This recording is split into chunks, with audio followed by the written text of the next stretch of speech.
Всем привет, с вами Малина Travel.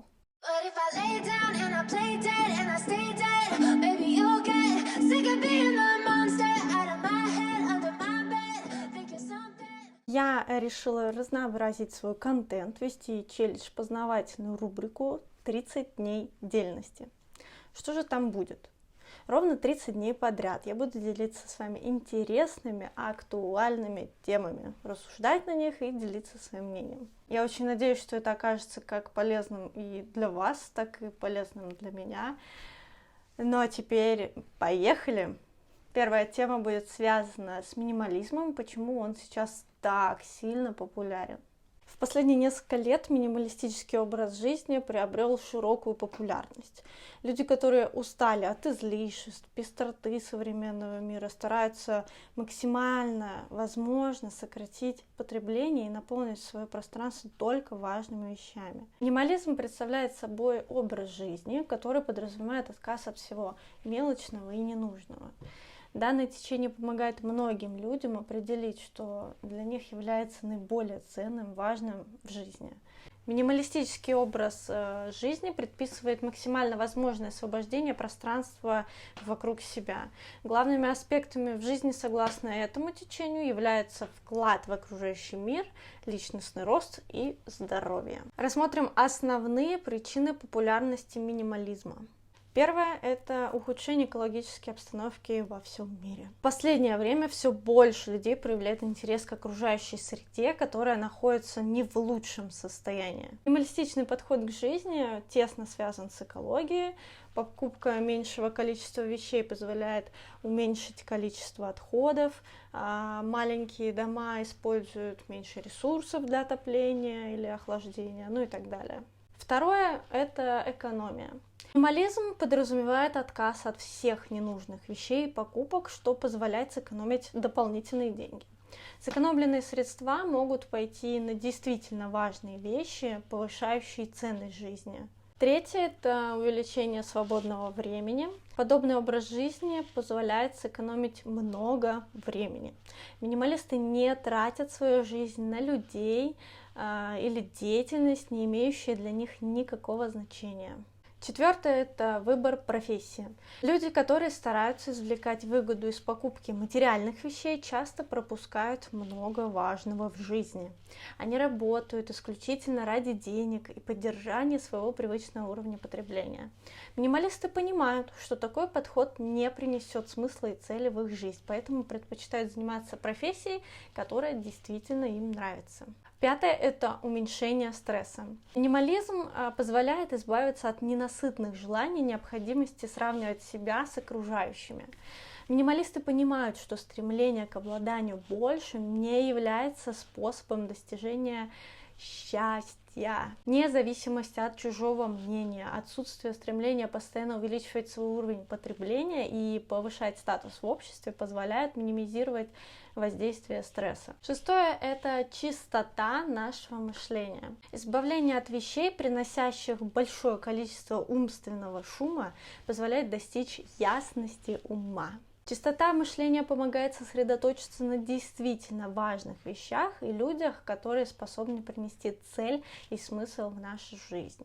Ну, а если вас в целом зацепила эта тема, то оставайтесь далее, и я поделюсь с вами списком самых полезных книг и фильмов о минимализме. Первая книга называется «Прощайте вещи. Новый японский минимализм» от Фумио Сасаки.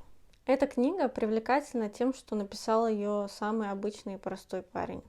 Он рассказывает личную историю знакомства с минимализмом и как расхламление пространства помогло ему наконец обрести свободу и счастье. Помимо вдохновения, книга дает множество конкретных рекомендаций по тому, как научиться довольствоваться малым и перестать слепо покупать все подряд. Следующая книга у нас «Магическая уборка. Японское искусство наведения порядка дома и в жизни» от Мари Кондо. Об этой книге вы, скорее всего, уже слышали, если увлекались темой минимализма. Покорив сначала своих соотечественников, а потом весь мир, японка Мари Кондо показала всем нам удивительный мир минималистов, в котором нет места мусору и лишним вещам. Благодаря методу Мари Кондо людям удается не только расчистить пространство, шкаф, квартиру, гараж или дом, но и свою личную жизнь, ограничив все ненужные связи и отношения. Также еще одна книга Мари Кондо «Искры радости. Простая счастливая жизнь в окружении любимых вещей».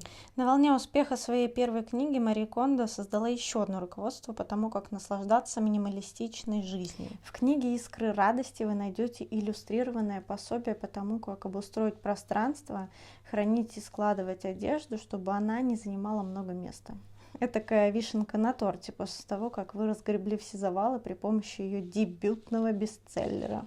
Далее у нас книга Кейт Фландерс «Год без покупок». Кейт Фландерс оказалась, наверное, самой смелой в мире женщиной. Она ничего не покупала весь год, кроме, пожалуй, самого необходимого. Это продукты питания, минимум вещей и других средств для существования. За эти 12 месяцев девушка переосмыслила всю жизнь, заново расставила приоритеты и поняла, как много мы тратим на абсолютно ненужные вещи. Далее у нас довольно популярная книга Доминика Ларо «Искусство жить просто и как избавиться от лишнего и обогатить свою жизнь». Автор этой книги – сторонник философии даосизма. Ее он применяет на практике и хочет научить этому и своих читателей. Идея книги заключается в том, чтобы окружать себя правильными вещами. Их не должно быть много, чтобы мы почувствовали себя наполненными и счастливыми. Гораздо важнее их качество, а в простоте и вовсе кроется главное условие жизни. Далее быстренько пробежимся по фильмам. Фильм «Реальная цена моды», выпущенный в 2015 году. Производство одежды – одно из самых загрязняющих производств в мире. Возможно, после этого фильма у вас тоже пропадет желание покупать одежду в масс-маркете. В том числе фильм помогает обуздать внутреннего шопоголика и вообще протрезветь, посмотреть на шопинг и вещи другими глазами. И принципиально изменить стратегию потребления, покупая только то, в покупке чего вы уверены в долгосрочной перспективе. Далее фильм «Минимализм». Участники – это люди из разных социальных слоев, делятся своим опытом, как сделать свою жизнь более осмысленной, применяя различные методы и принципы минимализма в своей повседневной жизни. Далее у нас комедия «100 вещей и ничего лишнего». Лучшие друзья очень привязаны к своей технике, аксессуарам и одежде. Они затевают спор, кто из них дольше сможет продержаться без материальных благ. Ровно на 100 дней мужчина отказывается от всего своего имущества и запирает его на складе. Но есть и поблажка. Каждый день можно пользоваться одной вещью со склада, но затем нужно снова возвращать ее обратно.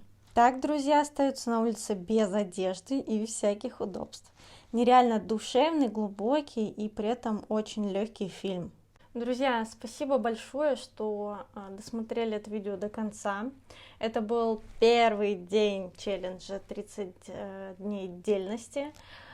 Если вам понравилось это видео, обязательно поставьте лайк, а в комментариях я попрошу вас написать, какие темы вам было бы интересно узнать.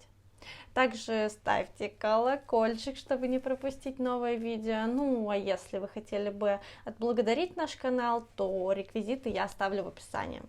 Ну и как обычно, с вами всегда Малина Travel. Всем пока!